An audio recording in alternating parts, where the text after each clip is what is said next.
Chairman সাহেব আমার pregnant করে দিছে। পেমেন্ট দান।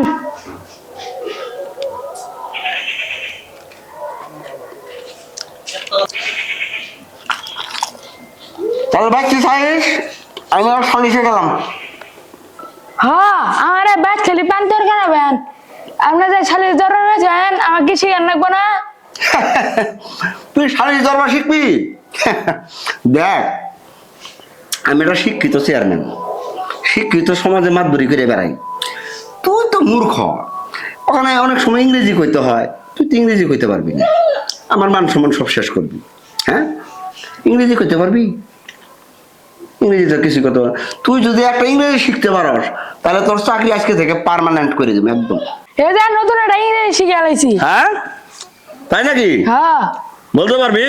পাবো। আবার সালিশ হয়ে যায়, আমার মান সম্মান শেষ করিস না। আচ্ছা শেষ করবো না। ঠিক আছে চল। হ্যাঁ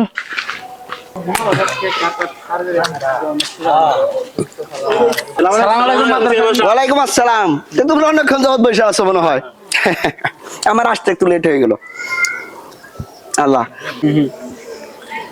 ও হচ্ছে আমার নতুন সহকারী, বুঝছো?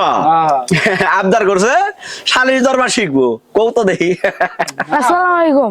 ওয়ালাইকুম সালাম। আমার নাম আফজাল। চেয়ারম্যান সাহেব আমার প্রেগনেন্ট করে দিছে।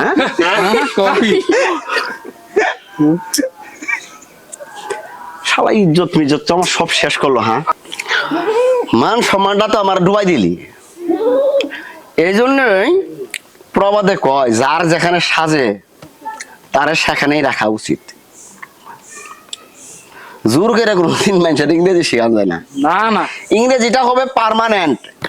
হ্যাঁ আমি বলছি যে তোরে তুই যদি ইংরেজি বলতে পারস আজকে থেকে তোরে পার্মানেন্ট করে দিব। আর সেই জায়গায় ও আইসে কইছে আজকে থেকে আমি বলে ওরে প্রেগনেন্ট করে দিছি। কও তো দেখি কারবারটা। হ্যাঁ কি কও?